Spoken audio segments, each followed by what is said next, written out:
नमस्कार. जावेद तांबोळी ऑफिशियल या यूट्यूब चॅनलवर आपल्या सर्वांचं पुन्हा एकदा स्वागत करतोय. मित्रांनो, डी.एड. बी.एड. अभियोग्यताधारक यांच्यासाठी एक आनंदाची बातमी. ज्या उमेदवारांनी 2025 ची थर्ड टेट दिलेली आहे त्या सर्वांसाठी एक आनंदाची बातमी. तुम्हा सर्वांना ती बातमी माहीतच असेल की 2025चं पवित्र पोर्टलचं रजिस्ट्रेशन प्रक्रिया जी आहे ती सुरू झालेली आहे. अर्थातच 15 डिसेंबर 2025 पासून ते 29 डिसेंबर 2025 पर्यंत आपल्याला नोंदणी करून आपली माहिती स्वप्रमाणित करायची आहे. या संदर्भाचं नोटिफिकेशन जे आहे ते कालच अधिकृत पवित्र पोर्टलच्या वेबसाईटवर आलेलं आहे. त्या अनुषंगानं सर्व उमेदवार जे आहेत ती माहिती संपूर्ण घेत आहेत. आपण याच संदर्भानं माहिती देण्यासाठी हा व्हिडिओ बनवत आहोत. खरं तर आपल्याला माहिती आहे की मे 2025 मध्ये आपली थर्ड टेट झाली आणि त्यानुसार आपल्याला आता पुढील प्रक्रिया जी आहे ती करायची आहे. ज्यांनी 2017ला पहिली टेट दिली होती, त्यानंतर दुसरी टेट 2022 मध्ये दिली, या सर्व कॅन्डिडेटना ही जी प्रक्रिया आहे टेटची कशी चालते हे सगळं माहिती आहे. पवित्र पोर्टलची प्रक्रिया कशी चालते सगळ्या गोष्टी माहिती आहेत.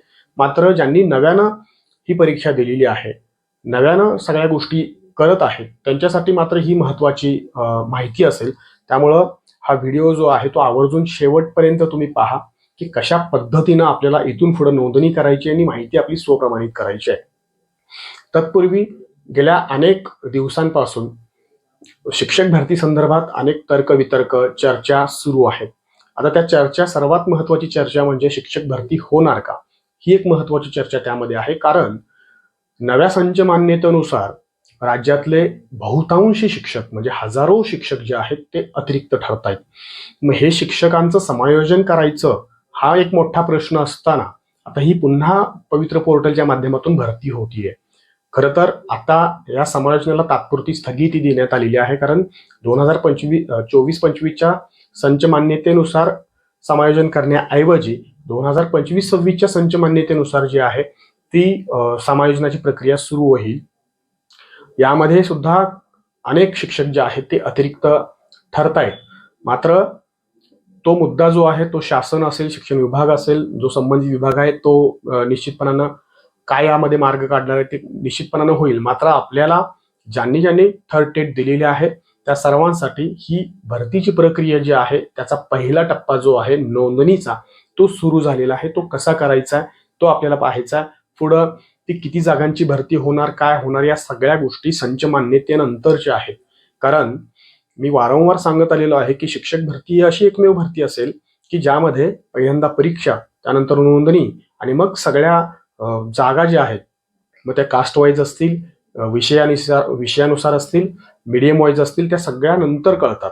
ही प्रक्रिया आपल्याला नवी नाहीये, ही प्रक्रिया जुनीच आहे.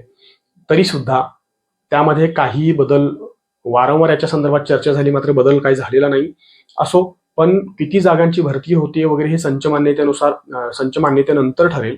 तत्पूर्वी आता सर्वात महत्वाची माहिती जी आहे आपल्याला ती बघायची आहे, ती म्हणजे काय नेमकं आपल्याला पुढे जायचं आहे. ज्या परिपत्रकामध्ये किंवा ज्या नोटिफिकेशनमध्ये किंवा ज्या बुलेटिनमध्ये ज्या 12 सूचना दिलेल्या आहेत त्या 12 सूचना महत्वाच्या आहेत. त्यातले काही महत्वाचे मुद्दे आपण या ठिकाणी आता घेणार आहोत. ठीक आहे. आता पहा की शिक्षक अभियोग्यता व बुद्धिमत्ता चाचणी 2025. आता यामध्ये अनेक जण असेही प्रश्न विचारतायत की आम्ही 2022ला परीक्षा दिली होती, मग आम्ही नोंदणी केली तरी चालेल का? अजिबात नाही. 2017ला ज्यांनी परीक्षा दिली किंवा 2022ला ज्यांनी परीक्षा दिली त्यांच्यासाठी हे रजिस्ट्रेशन नाहीये. ज्यांनी 2025ला अभियोग्यता परीक्षा दिलेली होती त्यांच्यासाठी हे पवित्र पोर्टलचं रजिस्ट्रेशन आहे. ही सर्वात महत्वाची गोष्ट लक्षात ठेवा. आणि 2022ला पण परीक्षा दिली आणि 2025ला पण परीक्षा दिली आहे. मात्र 2022च्याच माहितीमध्ये एडिट करायचे का? तसंही नाहीये. 2025ला तुम्हाला स्वतंत्र रजिस्ट्रेशन करावं लागेल आणि त्या ठिकाणी संपूर्ण तुमची माहिती जी आहे ती भरायची आहे आणि भरलेली माहिती तुम्हाला स्वप्रमाणित करायची आहे. स्वप्रमाणित होईपर्यंत तुमचं रजिस्ट्रेशन जे आहे ते होणार नाही किंवा तुम्ही भरतीच्या मुख्य प्रक्रियेत येणार नाही. त्यामुळे सर्वात महत्वाचं स्वप्रमाणित करणे, माहिती स्वप्रमाणित करणे हा मुद्दा सर्वात महत्वाचा असेल. इथं काही उमेदवारांसाठी ज्या आहेत त्या सूचना दिलेले आहेत. इथं बघा सरळ म्हटलेलं आहे, शिक्षक अभियोग्यता व बुद्धिमत्ता चाचणी 2025 नुसार शिक्षक पदभरती हा मुद्दा या ठिकाणी महत्वाचा आहे. आता पहिली सूचना जी आहे ती या ठिकाणी दिलेली आहे बघा, शिक्षक अभियोग्यता व बुद्धिमत्ता चाचणी 2025 ही दिनांक 27/5/2025 ते दिनांक 30/5/2025 झालेली होती. आणि काही उर्दू मीडियमचे काही ज्यांचं ॲपियर होते त्यांच्या काही परीक्षा ज्या आहेत त्या पुढं झालेल्या होत्या, त्या आपल्याला माहिती आहे. त्यानुसार जी आहे ती प्रक्रिया जी आहे ती आता सुरू झालेली आहे. आता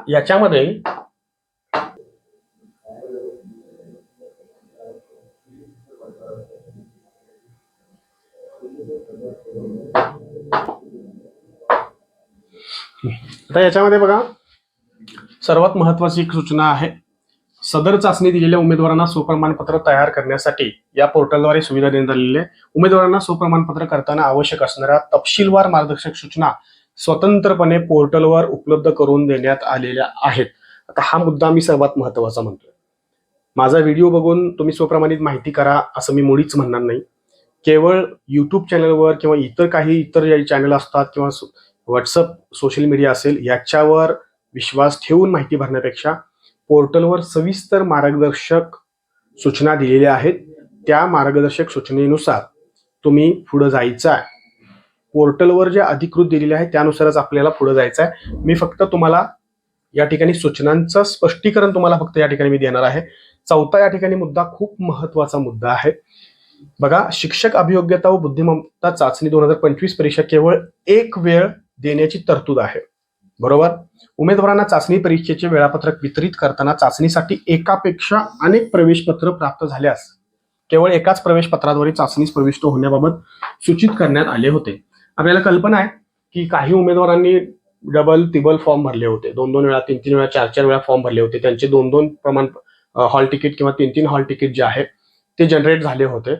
मात्र परीक्षा ही एकच द्यायची होती. परीक्षा एकाच कोणत्या तरी आपल्याला नावाआधारे किंवा जे फायनल आपण माहिती भरलेली आहे प्रवेशपत्र त्यानुसार आपल्याला एकदाच परीक्षा द्यायची होती. मात्र एकापेक्षा जास्त वेळा चाचणीस प्रविष्ट झालेल्या उमेदवारांना निवड प्रक्रियेच्या कोणत्याही टप्प्यावर सहभागी करून घेता येणार नाही. त्यामुळे अशा उमेदवारांनी निवडणूक प्रक्रियेत सहभागी होऊ नये. म्हणजे ज्या उमेदवारांनी एकापेक्षा जास्त परीक्षा दिलेली आहे त्या उमेदवारांनी या पवित्र पोर्टलवर नोंदणीच्या प्रक्रियेमध्ये अजिबात यायचं नाही अशी स्पष्ट सूचना या ठिकाणी दिलेली आहे. आणि जरी त्यांनी नोंदणी केली तरी सुद्धा सहभागी झाल्याचे निदर्शनास आल्यास त्यांची कोणत्याही टप्प्यावर उमेदवारी रद्द होईल याची उमेदवारांनी नोंद घ्यावी. अशा सूचना स्पष्ट दिलेल्या आहेत की कोणत्याही परिस्थितीत तुम्हाला काय करता येणार नाही की या प्रक्रियेमध्ये सामील होता येणार नाही जर तुम्ही 2-2, 3-3 परीक्षा दिल्या असतील तर. ठीक आहे. आता पुढचा महत्वाचा मुद्दा बघा काय आहे, उमेदवारांना स्वप्रमाणपत्र पूर्ण करण्यासाठी दिनांक 15 डिसेंबर 2025 ते दिनांक 29 डिसेंबर 2025 पर्यंत मुदत देण्यात येत आहे. 29 डिसेंबर पर्यंत मुदत आहे. व्यवस्थित नीट सूचना पाहून आपल्याला ती माहिती जी आहे ती भरायची आहे. टीईटी किंवा सीटीईटी मध्ये तफावत येत असलेल्या उमेदवारांना त्यांचं जे लॉग इन आहे त्या लॉग इनवर request for change in data याच्यावर तुम्हाला काय करायचं आहे, जायचं आहे. आणि त्या मेनू अंतर्गत सुविधा देण्यात आलेली आहे. तुमचं टीईटी मध्ये आणि सीटीईटी मध्ये जर तफावत दिसत असेल तरच तुम्ही या टॅबवर जायचं आहे. आणि त्या टॅबवर जाऊन तुम्हाला request for change in data मध्ये गेला की तुम्हाला यातली जी तफावत आहे ती तुम्हाला त्या ठिकाणी एडिट करता येणार आहे. तर अशा कॅन्डिडेटनी ती गोष्ट लक्षात घेणं गरजेचं आहे. ठीक आहे. पुढे बघा, उमेदवारांनी सदर तफावत दूर करण्यासाठी आपली टीईटी सीटीईटी मधील माहिती नोंद करून ती अप्रूव्ह करण्यासाठी आपल्या सोयीच्या निवडलेल्या जिल्ह्याकडे रिक्वेस्ट पाठवावी. आपला जो जिल्हा आहे त्या जिल्ह्याकडे काय करायची आहे, नोटीस पाठवायची आहे. त्याच्यामध्ये तशी या पद्धतीने नोंद आहे, लक्षात घ्या. त्यामुळं ती माहिती व्यवस्थित नीट समजून घ्या. ज्या उमेदवारांना टीईटी सीटीईटीच्या माहितीमध्ये तफावत येईल अशा उमेदवारांना राज्यातील त्यांनी निवड केलेल्या जिल्ह्याचे शिक्षण अधिकारी प्राथमिक असतील किंवा माध्यमिक असतील त्यांना सदर उमेदवार आपणच असल्याचे सिद्ध करण्यासाठी विनंती अर्ज, टीईटी सीटीईटी गुणपत्रिका व प्रमाणपत्राची प्रत टेट आवेदनपत्र, प्रवेशपत्र, गुणपत्रिका तसेच ओळखीचा पुरावा इत्यादी कागदपत्रे घेऊन संपर्क साधावा. म्हणजे जर टीईटी आणि सीटीईटी मध्ये तफावत असेल तरचा हा मुद्दा आहे, अदरवाईज हा मुद्दा गौण आहे, लक्षात घ्या. ठीक आहे. आता पुढे बघा, हा एक मुद्दा समजून घ्या नीट काय आहे.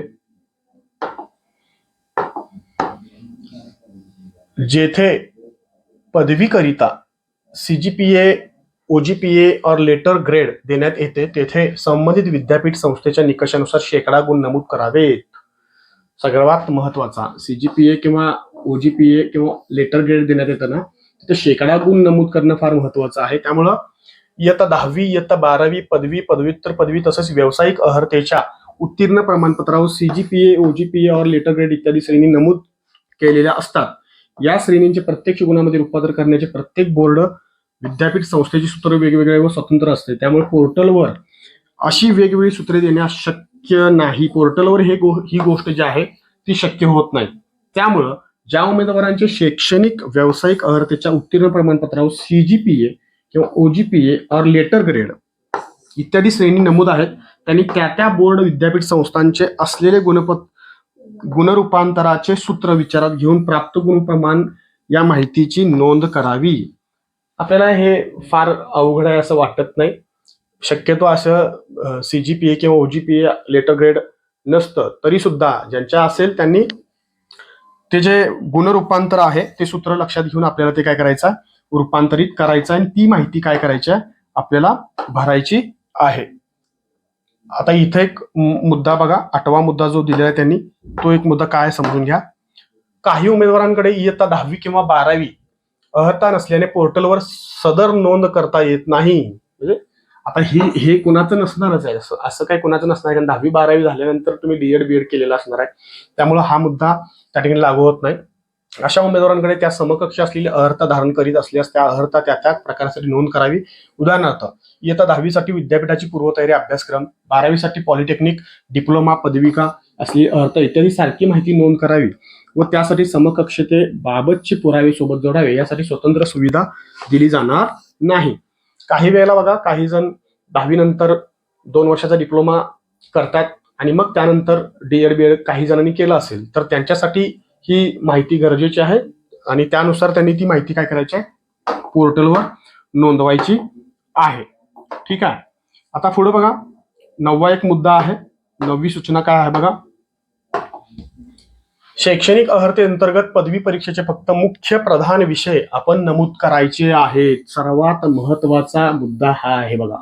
पोर्टलवर नोंद करत असताना अनेकांना यामध्ये अडचणी येतात, तर याच्यामध्ये लक्षात ठेवा की शैक्षणिक अर्हते अंतर्गत पदवी परीक्षेचे फक्त मुख्य विषय जे आहेत तेच तुम्हाला या ठिकाणी नमूद करायचे आहेत.